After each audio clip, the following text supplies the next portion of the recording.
What's up, folks? Today's the first episode of Goblin with Goblin. I'm going to be making a recipe that was very good, and it was taught to me by my culinary teacher. It is called BLT pasta. Don't worry, there's no actual lettuce in it, it's spinach. It is a very good recipe. So to begin, let's start with the ingredients you need. Okay, so you're probably going to need 2 cutting boards for this because there's raw bacon being involved. And speaking of which, you're going to need, not necessarily the entire pack of bacon. I'm going to be using the entire pack of bacon. But you can probably do like half or whatever, but I like it real bacony. You're going to need a lemon. You're going to need salt and pepper. You're going to need garlic powder. You're going to need heavy whipping cream. Now this is an entire... No, this is a pint.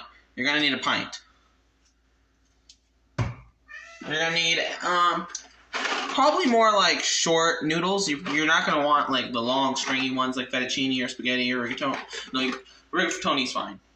Stuff like penne or ziti or macaroni even. Farfalle, all those like smaller short ones will be very good. You're going to need a tomato, obviously. And you'll need some spinach. And that's really all you need. It's a real simple recipe. So I guess let's just get started. Now this video is not sponsored, but I wanted to give a shout out to Sam Cooke Knives. It's the knife that I'm going to be using, and it's very, very good. Alright, so welcome to the slicing zone. I took the liberty of cutting off the seal. And so since we're using 2, this is going to be the meat board, the board I use for meats. Raw meats, specifically. Like I said before, you don't necessarily need this much bacon. Oh, by the way, this serves 4 people. This is supposed to serve 4 people. That's only if with 1 serving, they don't get any seconds or anything like that. And there will be no leftovers if it's for 4 people.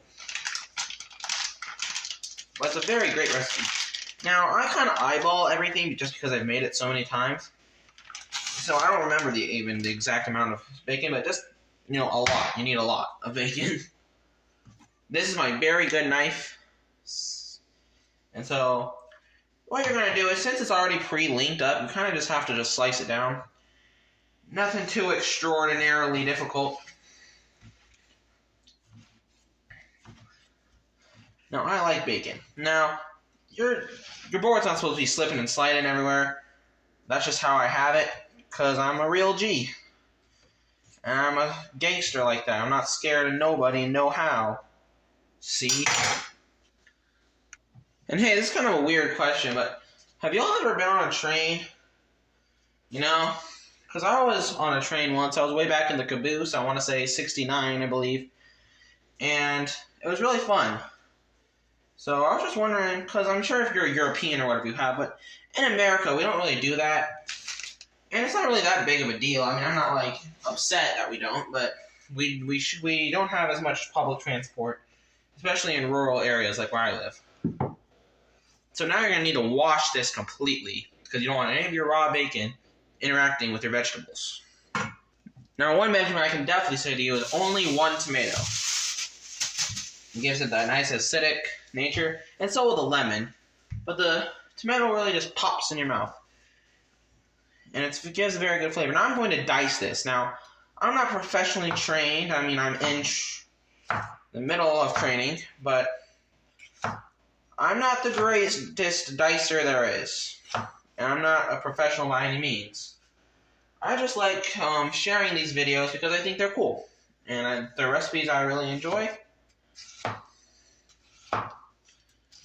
As you can tell, if you can't tell already, this is a very sharp knife. Very high quality. Made of Damascus steel and pearl wood. Now, I don't do a great job at mincing, as you just saw. But it doesn't really matter. As long as it tastes good. So I'm going to set these to the side there. And I'm going to chiffonade some spinach. Now, I don't have any measurements for the spinach because I kind of just eyeball it. I'm pretty sure the original recipe said like a cup, and I do about a cup. But you can add as much as you like. I love spinach, personally. Now, this is baby spinach. I know it's a little graphic, but they didn't have any middle-aged spinach, so I'm making best with what I got. So for a chiffonade, you're basically just gonna, now it's supposed to be more uniform, but you're basically just stack up a bunch of spinach leaves, you roll them up, and you cut them like a ribbon. I'll show you what I mean. So here it is right here. You just roll it up like a little roll. You get your kniffy, and you just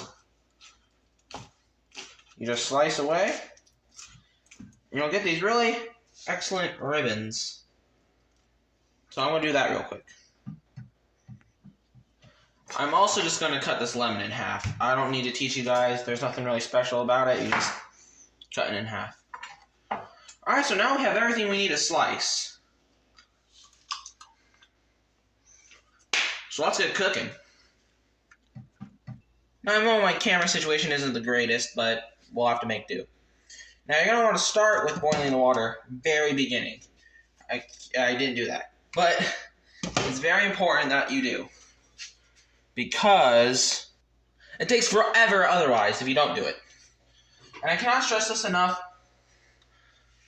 Salt, salt, salt, salt, salt, salt, salt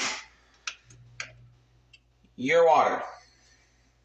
Now, don't make it like dangerously salty or anything. But try and season it so that way, your noodles are very good and it'll actually make the water boil faster. Alright, so now that our pan is good and hot, we can now put in our bacon. And make sure, just a quick test, let's hear it sizzle. Oh yeah. That's nice.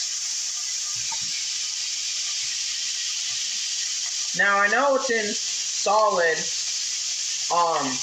chunks here.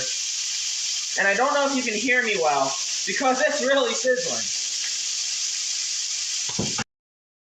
As you can see, it is still sizzling away here.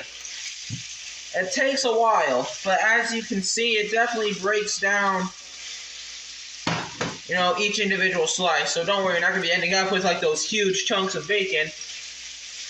And of course, the more you cook them, the more they'll slim down. And so, yeah, I'm going to leave you guys for a minute. It's going to take a while.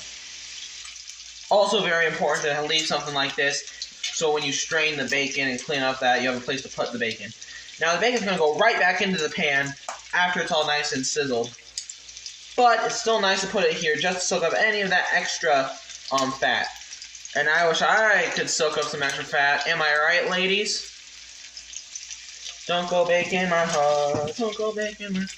Don't go baking my heart. Don't go baking my... Don't go baking my... Don't go baking my heart. Oh, didn't see you there. And there's no such thing as being too careful. Because while it looks almost done, there are large chunks in here that are still soft and pink. Get your mind out of the gutter. Alright, we are in a perfect position right now, folks. Just as soon as my bacon was done, my water's boiling. So, we gotta throw the bacon back in. Now this is a very simple part of it. Just throw the bacon in, open up your heavy cream,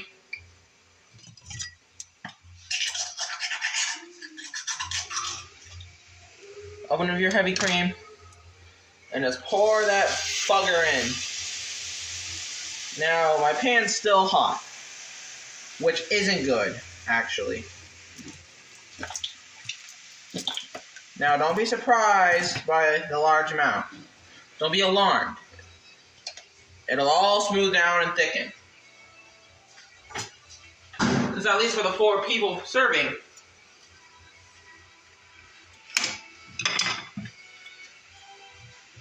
you need a lot of the sauce to soak up all those noodles.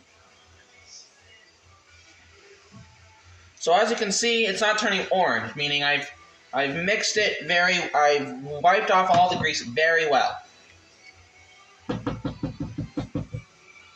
So that's good. Now, there's still going to be some residual grease, which actually helps thicken it a little bit. And so that's something. So we kind of just let this sit here residually. I might get copyrighted for the music, but so I chose penne. Just pour those bad boys in. Now, typically for the long noodles, it's about 7 minutes. For penne, though, it's a bit longer. It's about 8 to 9 minutes. So I'm going to set a timer for 7 minutes just so I can check them. So I'm doing that right now. So, yeah. Just letting this heat up. But I also got to make sure I add garlic powder. Cannot go wrong with garlic powder. There's also around the time you're going to be adding your lemon. So let me see. Now what I do is you just put your hand right over it so you can catch any seeds. Now, I actually picked these from my uncle's tree. My goofy uncle. No, just kidding. He's pretty normal. But, so yeah. Now, you're going to be doing this with both sides of the lemon. You want this baby straight sour.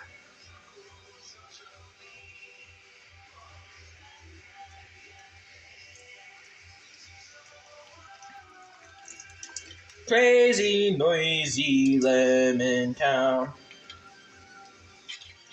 There, I changed it a little bit. Now it's parody, so haha.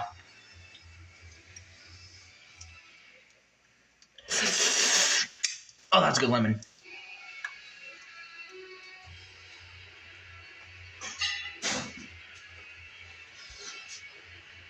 And always taste your food.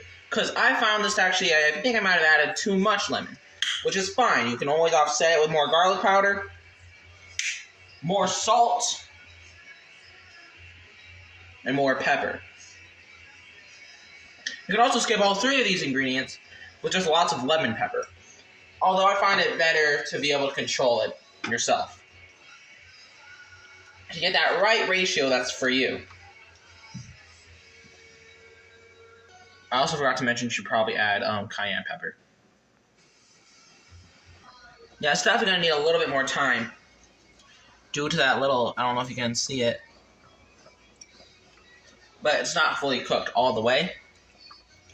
And we want it to be firm to the bite, though. Obviously, we want it to be al dente, but it's just not cooked yet. So we're going to wait a couple more minutes. The sauce, though,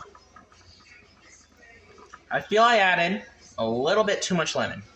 So I'm a little disappointed in that, but the tomatoes are going to add an extra freshness, an extra layer to it. And once we put those in, it's all going to soak up. And so, don't worry too much. It'll all sort itself out. It always does. Only thing worse than undercooked pasta is overcooked pasta. Overcooked pasta is just a mushy mess, and it's disgusting. But this, nice and good. Trader's Requiem playing in the background. I will say it's a Mamma Mia moment. Before we add the pasta to this, though, we must add our spinach and tomatoes, which I'm just going to kind of just hand fist in there. Bam!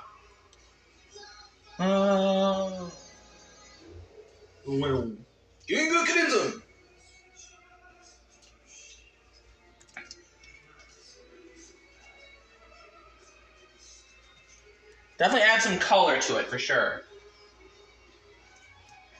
That's definitely a lot of good, fresh flavor.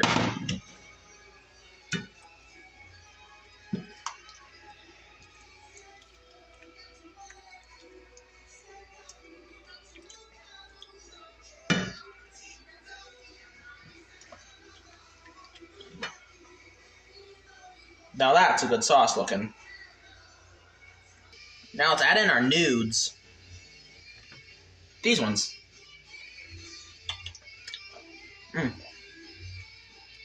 That's like eating the straight pasta, though, so don't judge me. Unless you want to judge me, that's chill, too. Lots of noodles, huh? So I'm just going to mix this and get it nice and good and cohesive so I can show you the final product. Doesn't that just look wonderful? Now, the taste test. I think mukbangs are absolutely disgusting. But I have to prove that I like it, don't I? Not a very good image. We don't we like to eat blue food. I've noticed. That's better. There we go. Now it looks more appetizing. So let's just dive it in. Very good. The tomatoes pop in your mouth. Obviously, there's a lot of great bacon flavor in there. And the spinach. Spinach isn't as pronounced. But you can feel it. It's very good. It's probably my favorite food, actually. So, the end.